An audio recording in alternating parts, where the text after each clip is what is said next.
Bismillahirrahmanirrahim. Assalamualaikum warahmatullahi wabarakatuh. Baiklah, saya Farhandi Azrul akan melanjutkan penjelasan dari teman saya yaitu Debbie Windrani. Yang kelima yaitu tujuan pendidikan Islam.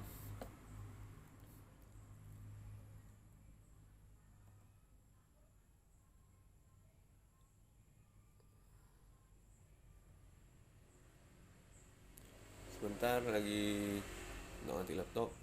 Dasar dan tujuan pendidikan Islam yaitu landasan yang menjadi fundament serta sumber dari segala kegiatan pendidikan Islam itu dilakukan. Maksudnya, pendidikan Islam harus berlandaskan atau bersumber dari dasar tersebut. Dalam hal itu, dasar atau sumber pendidikan Islam ialah Al-Quran dan Hadis. Sedangkan tujuan pendidikan Islam yaitu arah kemana anak didik akan dibawa. Secara ringkas, tujuan pendidikan Islam yaitu ingin membantu anak didik menjadi manusia dewasa muslim yang takwa kepada Allah Subhanahu wa taala atau kepribadian muslim.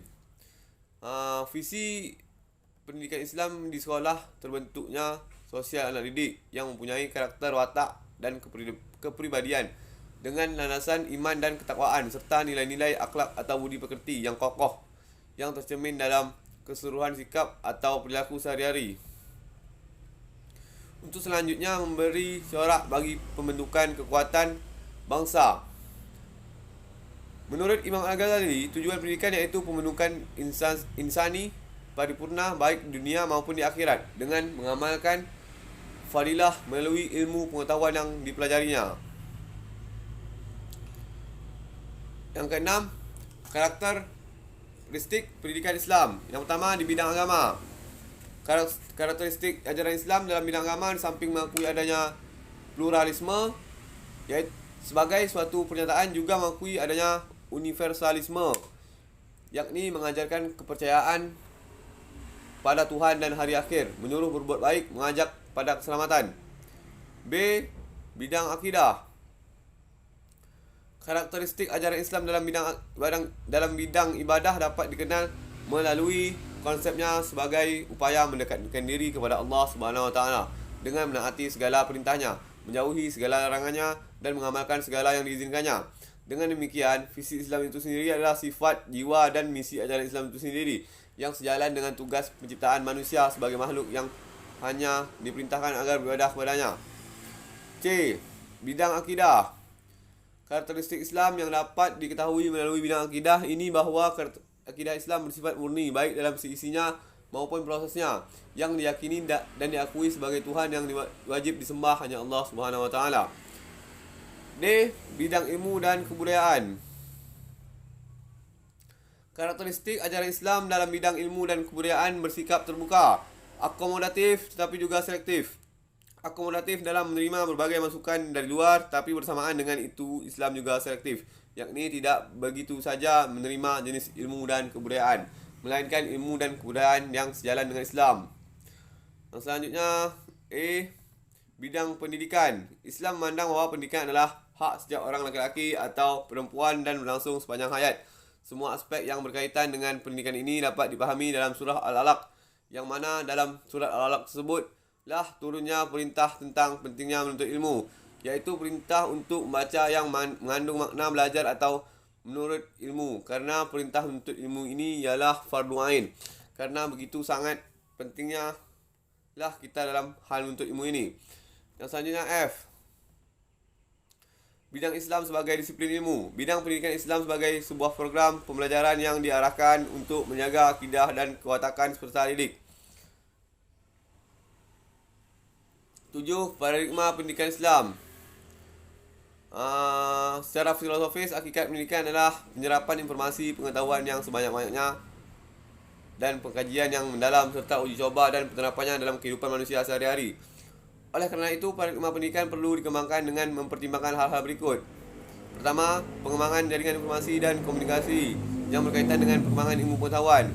Yang kedua, ilmu pengetahuan yang diberikan dan diterima oleh seluruh para pendidik untuk diajarkan kepada seluruh anak didik. Yang ketiga, pengembangan penelitian di bidang ilmu murni dan ilmu terapan yang akan mempercepat kecerdasan dan keterampilan anak didik kaitannya dengan kecakapan dan keahliannya yang dapat bermanfaat bagi kelanjutan hidupnya di masa depan.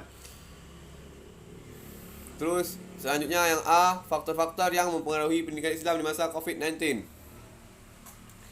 Iaitu orang-orang tua yang sangat mempunyai peranan penting atau tanggungjawab terhadap anak-anak dalam pendidikan, iaitu memberikan pengarahan, pengajaran dan pendidikan.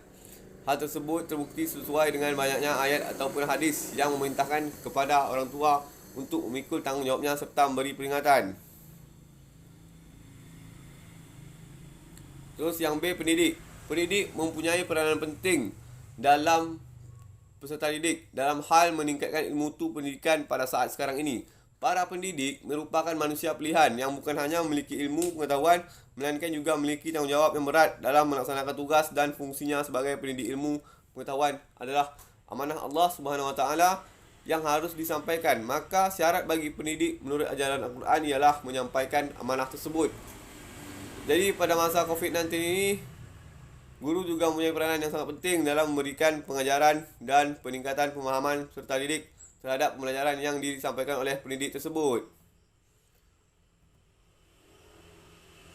Kemudian pemerintah bertanggungjawab terhadap pengembangan di Indonesia. Perhatian pemerintah sebagai wujud tanggungjawab yang kuat bagi peningkatan kesejahteraan guru dan dosen sehingga cara ekonomi kedudukannya diperkuat oleh undang-undang tentang guru dan dosen.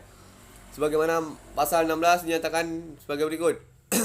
Pemerintah memberikan tunjangan profesi sebagaimana dimaksud dalam pasal 15 ayat 1 kepada guru yang telah memiliki sertifikat pendidik yang diangkat oleh penyelenggara pendidikan atau satuan pendidikan yang diselenggarakan oleh masyarakat. Kemudian di lingkungan keluarga, lingkungan pertama dalam pendidikan Islam adalah lingkungan keluarga. Dalam lingkungan keluarga, orang tua menentukan pola pembinaan pertama bagi anak. Ajaran Islam mengajarkan agar setiap manusia dapat memeliharanya dan dapat memelihara keluarganya dari bahaya anak api neraka.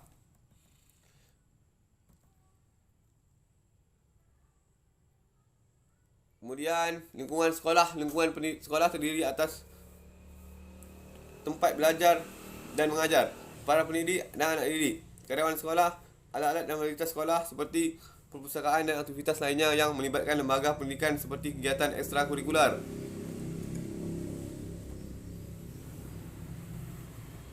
Kemudian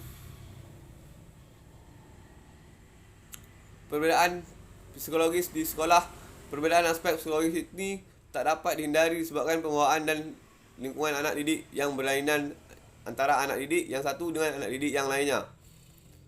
Dalam pengelolaan pengajaran, aspek psikologis sering menjadi persoalan, terutama menyangkut masalah minat dan perhatian anak didik terhadap bahan pelajaran yang diberikan. Kemudian lingkungan masyarakat. Dalam lingkungan masyarakat, anak didik dan akan menemukan berbagai kejadian atau peristiwa yang baru.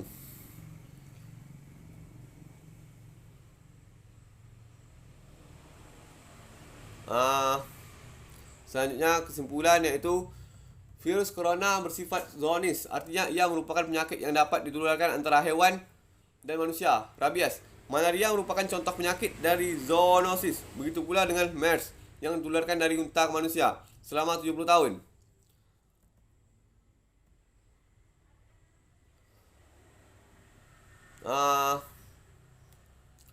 Demikianlah makalah dari kami. Kalau ada yang salah atau kurang mohon dikoreksi. Bagi teman-teman yang ingin bertanya, dipersilahkan. Assalamualaikum warahmatullahi wabarakatuh.